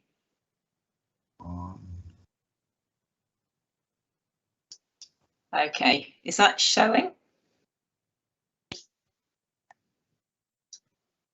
We may be getting there. It's just taking a while to load. That's showing. I can see it. Yeah, got it. Yeah, okay. Let's go to the beginning. Okay, so yes, just to take the opportunity to share with Schools Forum a little update on the progress in terms of the delivery of our specialist services free at the point of delivery. So I'm sure you're all aware, but for anyone that doesn't, that prior to 2020, we had traded arrangements applying to our specialist teaching services as listed there. And it became a priority locally following lots of feedback from schools and also the SEND inspection in 2018 that we needed to think about delivering differently to offer more equitable access. So we decided with Schools Forum approval that we would do this over a 2-year pilot period. And we're 1 year through, and obviously it's been a very unusual year, but I just wanted to give you a little bit of a window on how it's been for the services and the reach over the course of the last year. Obviously with the proviso that it has been a difficult year in which to pilot anything new, because the full impact has probably been affected by the circumstances we've been in. So you'll all be very aware of what's happened through this year, but in terms of our services, so we had the full return to school in September and we offered a virtual and in-person offer to schools at that time. Then we had closures from January, so we had to resume support to the virtual offers, but also we did support in school to those learners who were attending settings, because as you're all aware, we had an offer, well, we had guidance from the government that vulnerable learners would be in school at that time. And actually in that period, January to March, we had quite high numbers of vulnerable learners in schools. Then in March, schools fully reopened, so we set about our usual offer of support, and really what we found since then is hugely increased demand. And this is as a result of youngsters coming back in terms of lost learning, but also increased anxiety and SEMH needs becoming really prevalent. And when I say increased demand, that's been across the board, particularly for autism and emotional wellbeing and behaviour, but not specifically to them. So the literacy team, for example, and speech language communication have also experienced high demand. Nicola, can I put in 1 second? Your presentation on the screen isn't moving forward, but I'm able to click forward on menu at the bottom of my screen. Okay, let me. I'm now on slide 3, is that correct? I'll just try. Is that a different screen now? Different slide showing now? Yeah, slide 2. Yeah. Backdrop. Okay. So yes, before we move on to the next slide, then it's really the whole question of whether we are even now able to say that we're achieving what we wanted to, which is a greater reach into more schools and therefore more learners with SEN. So if we look at each of the teams in turn, the autism team there, you've got the data for 1920 and 2021.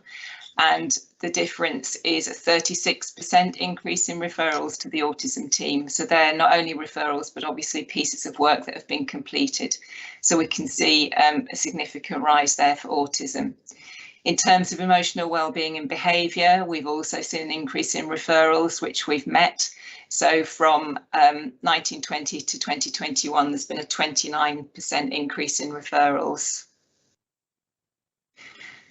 For specific learning difficulties, which is actually the smallest of our teams, we've seen a huge increase in referrals.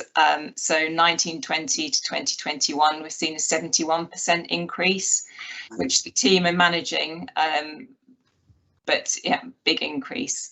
And in terms of speech, language and communication needs, also increases of 25% over the 2 years.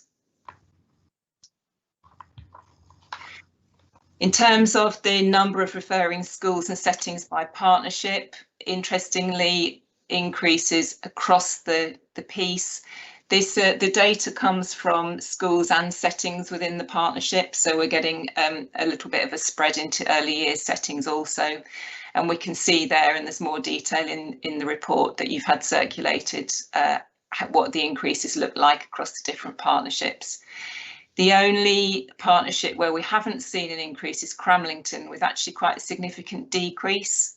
So we will be boring down a bit more into that as we pull the final year data together.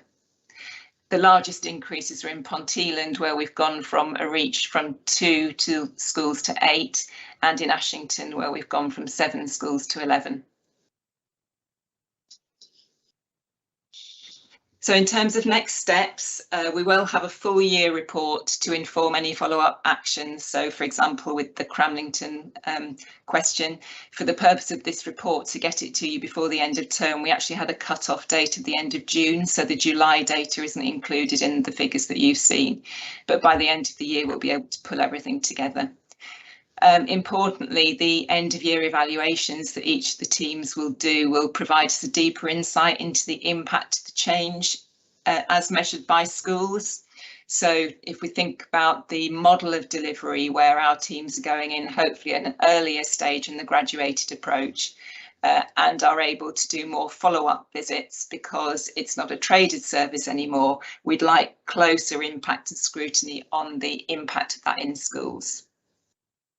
We need to monitor ongoing pressures on the teams into the new academic year. Clearly, with those higher levels of referrals in, we just need to make sure that we have the capacity to meet the demand. And we've already set in place some capacity building measures, particularly around autism and emotional wellbeing and behaviour.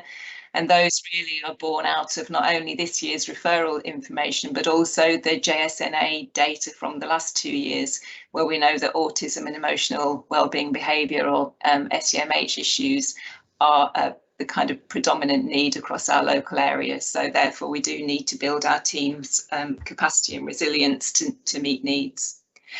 And I propose that I bring a further report to Schools Forum in November, where we've got that data, we've got the full year data and also some of the evaluation data on the impact of the change of the way we deliver. So that is the summary of where we're up to. Happy to take questions or to follow up any of the other SEN points that were raised at the beginning of the meeting. Thanks, Nicola. Chair? Questions, Graham? Yes. Yeah. Is anybody going to talk about obviously the mainstream inclusion payment, the pilot project that's obviously coming online? Yeah, David, do you want to pick that up? Yeah, certainly. One of the core principles that we've been moving forwards as the whole of education and skills, including yourselves, really is related to attempting to meet need as close to home as possible. It's something I think that's broadly supported, certainly from a parental basis and from most of the schools and settings. So, with a view to supporting needs of learners as close to home as possible, that would indicate that a lot of that nearest to home is a mainstream setting. Now, we do have and have had an increasing number of EHCP learners and an increase in demand from parents for special school places. But actually, we're possibly aware of a bit of a gap in terms of some of our mainstream schools are desperate to maintain some of their EHCP learners close to home, but again, sometimes parental pressure starts to direct them towards special schools, which might not be overall the best thing. So to try and not reverse that, but to try and influence that journey of EHCP learners through to special school placements and also provide high quality as close to home as possible.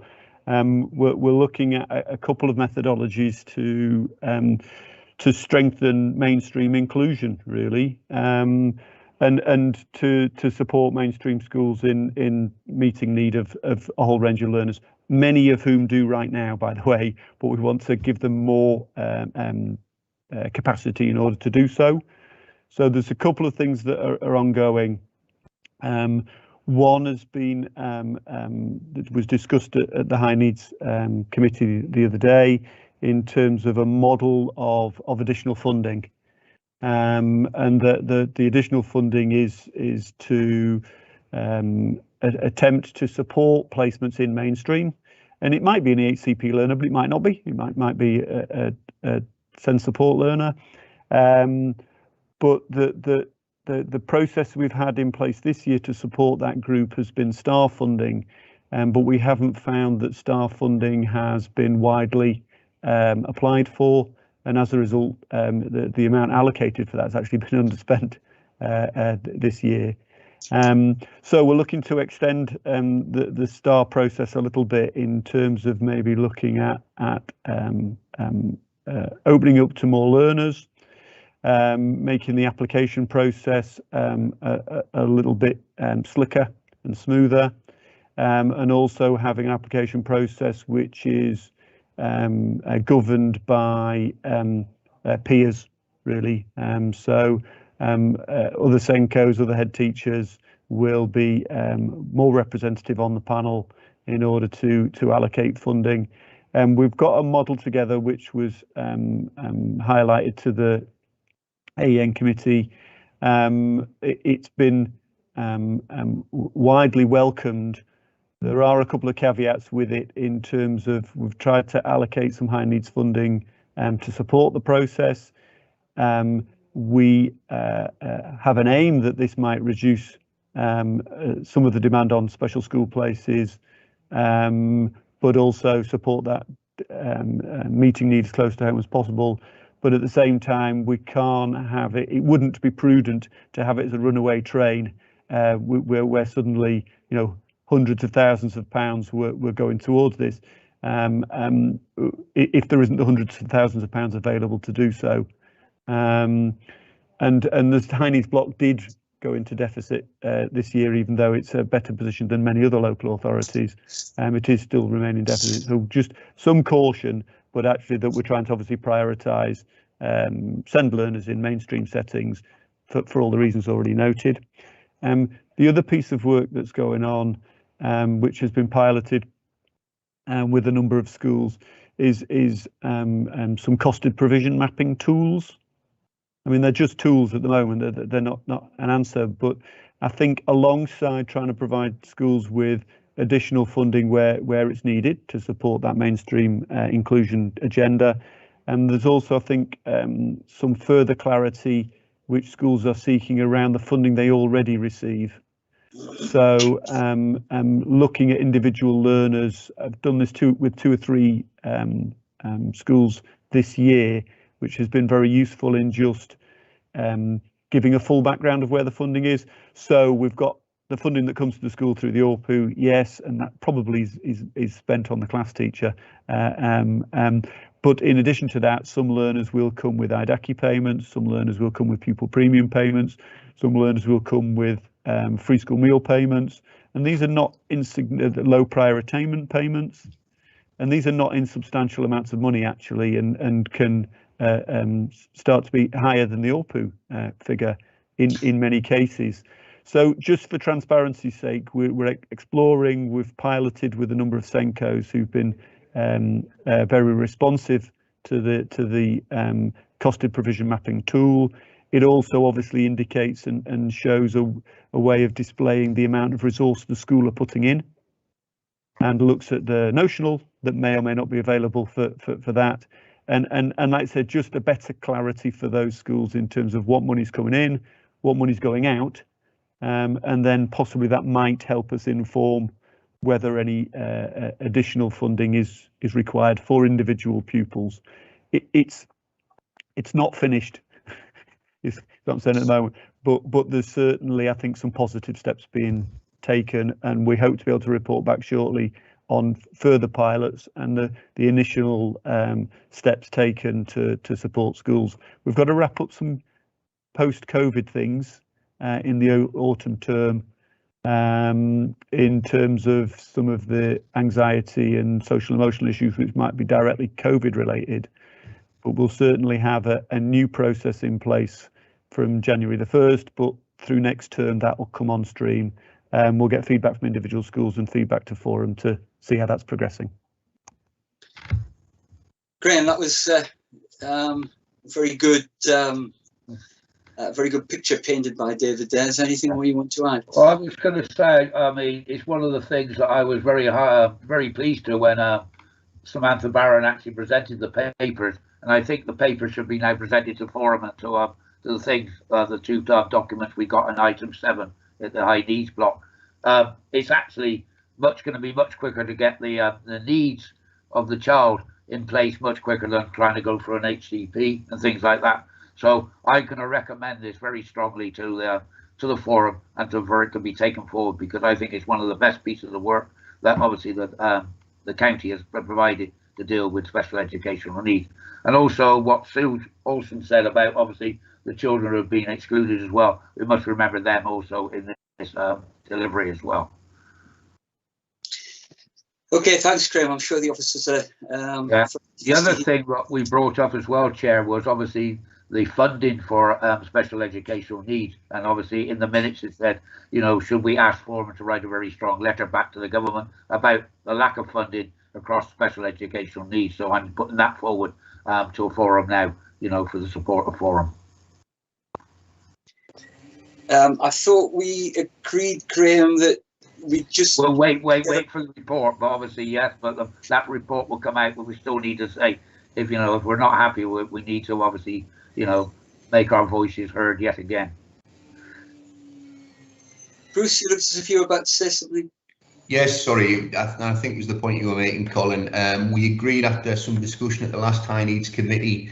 We're obviously waiting for the updated SEND Code of Practice. While we also responded to one consultation around the high needs, it was a relatively small one, and we're expecting a larger consultation around high needs funding subsequent to the publication of the new SEND Code of Practice.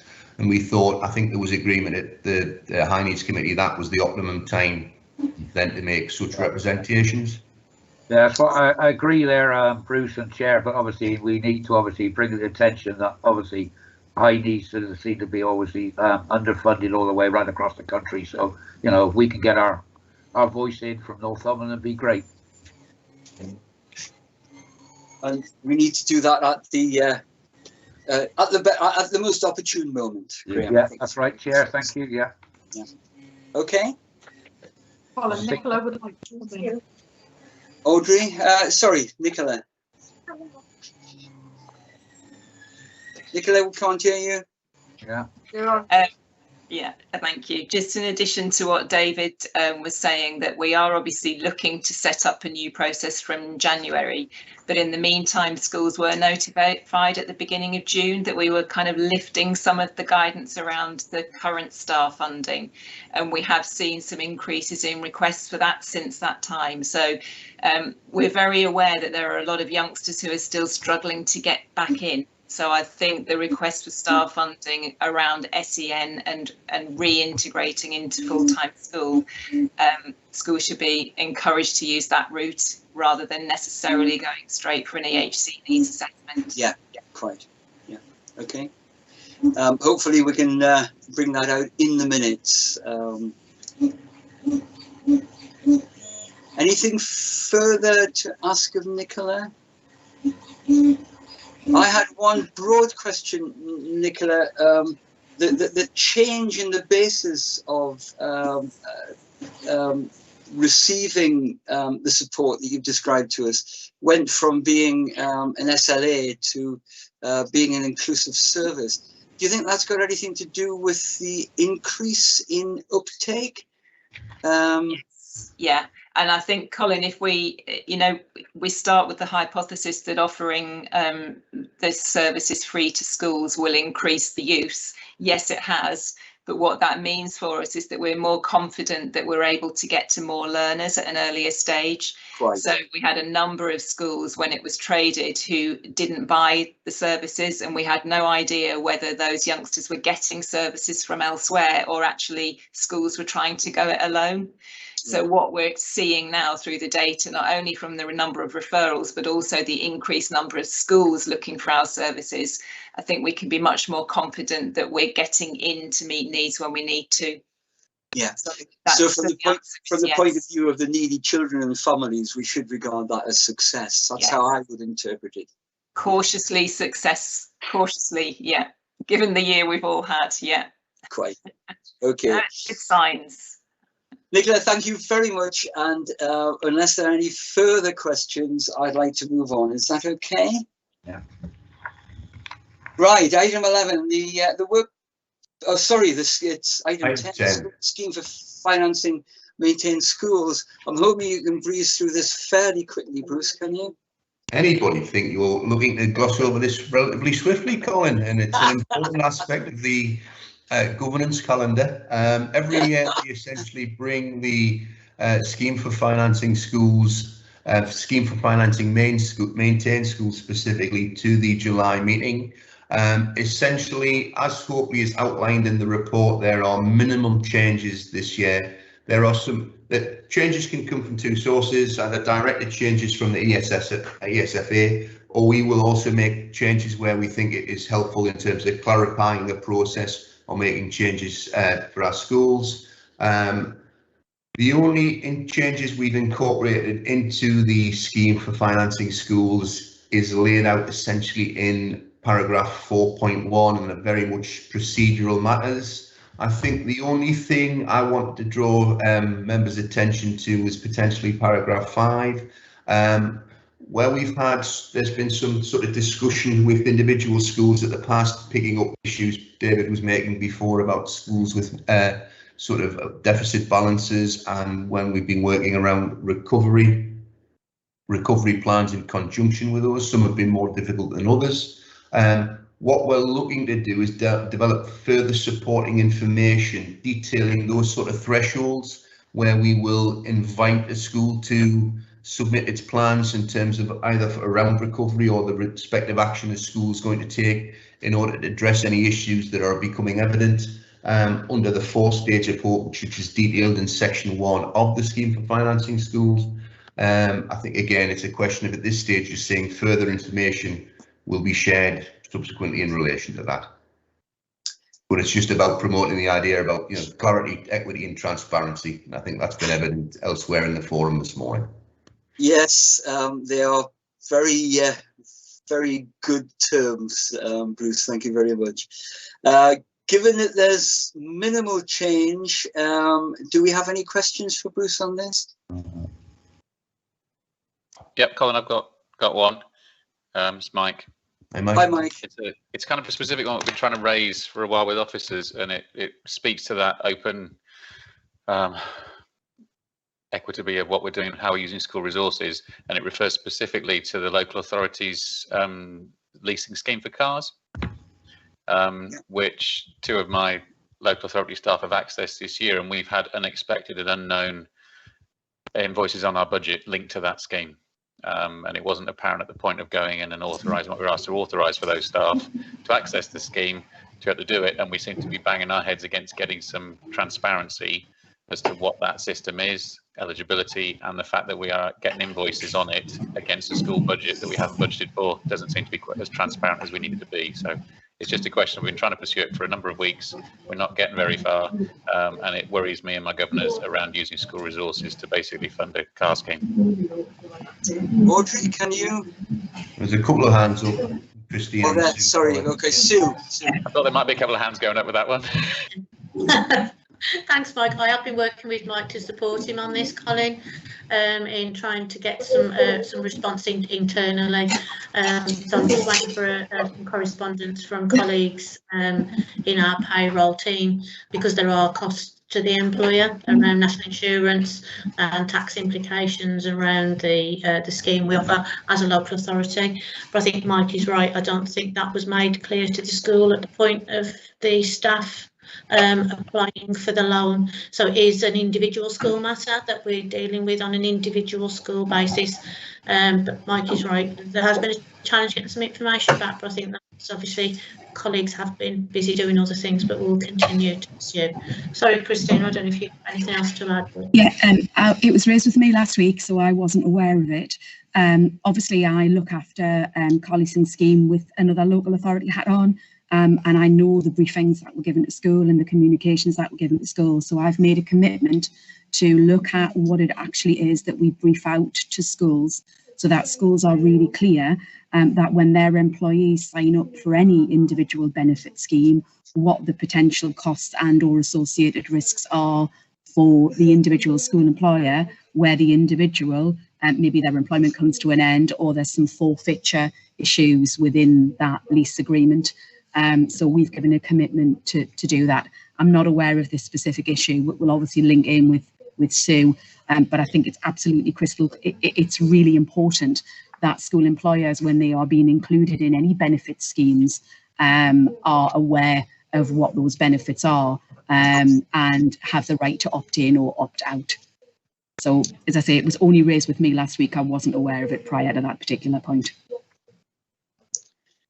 Right, Mike, I don't think we can say any more about that, but I hope you'll take some comfort from what Christina has said about having a clarification as soon as possible.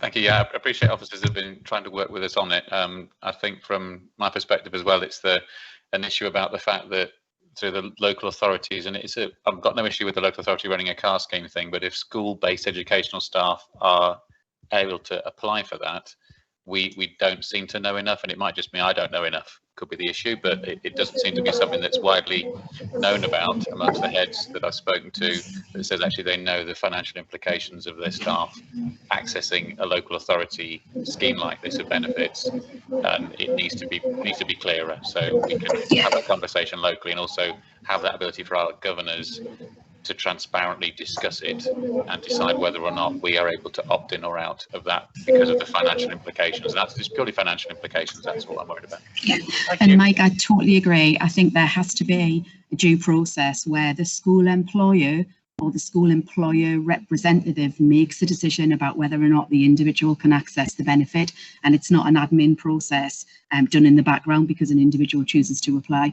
So I totally agree with you, and I'm 100% supportive of making sure we have that protocol process in place going forward. Alison, you have your hand up. Yeah, thank you. It's a question that's sort of been prompted by Mike's actually, and it's prompted by a communication yesterday that came round about an offer for education staff to access the Active Northumberland offer.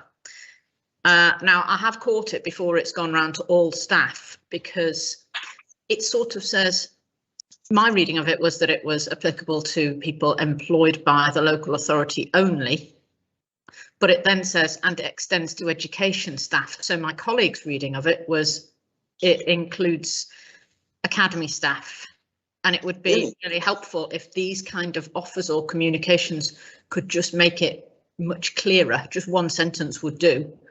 Is this available or not? And then, you know, we haven't spent a great deal of time on this, but 2 or 3 people spent half an hour yesterday chewing over whether this was available to our staff because they are not employed by the local authority, they're employed by us, or whether it was available and whether it was possible to for county to extend them so that they had similar benefits, or whether it's just not on. If it's just not available, that's fine. It would just be really helpful if it was much clearer. That's an interesting one, Christina. Yeah, Alison, obviously it's something that I've already identified, and that sometimes the communication goes out and it's well intended but not helpful or well communicated. I'm not aware of that specific thing, but I totally agree with you. I think there needs to be a decision made about the extended staff that could be included, and then what those different options might mean. And if it's okay with you, I'll take that away and have a conversation with Audrey, because I haven't seen that communication, and I know it's something that Audrey and the team and I have been picking up with colleagues elsewhere about. Our schools are a very unique group, and sometimes the communication needs to be unique to them and not just a flow out from the authority. So please leave that with me, and we'll have a look at that and get some clarity. Just one sentence in the communication would be sufficient to make it clear to us whether I should roll this out or not. Lovely, thank you. Okay, thank you. I think we've probably aired that one sufficiently. Thanks for raising that. Moving on then to item 11, the work programme. This is just for information.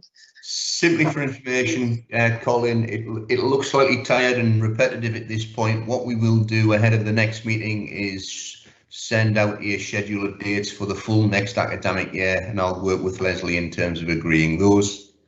Obviously, just highlighting at this point, the next scheduled meeting is Wednesday, the 29th of September. Smashing, okay. Any other business? I only have one item. Let's go right back to the beginning of the meeting when Richard Woodhouse said that this was his last meeting. Is that correct, Richard? It is indeed. The end of the forum hasn't coincided with my deciding to pack in the union work, which I assumed would be the case, I must admit. But yes, and thanks very much for everyone for putting up with me for what seems a considerable length of time. Richard, I've found your penetrating contributions very, very useful over the years. So personally from me, and I'm sure from the forum as well, thank you very much and best wishes for the future. Who is replacing you? Well, we need to go through a quasi-democratic, transparent process. So, but I think it's probably John Sanderson. Yeah, but Colin, I'll pick that up with Richard because it's part of the trade union facility time support as well. So I can pick that up with Richard outside. Thank you, thank you. Well, Richard's contribution has certainly been valuable. So I hope there's someone to attend the meeting on the 29th of September. Smashing. Any other items of additional business? No, thank you very much for your attention. There's a surprising amount to be discussed, which I hadn't anticipated, but I think it's been a good meeting. And hopefully we'll see most of you or all of you on the 29th of September. Thank you very much. Have a good summer. Okay, cheers. Thanks, everyone. Bye.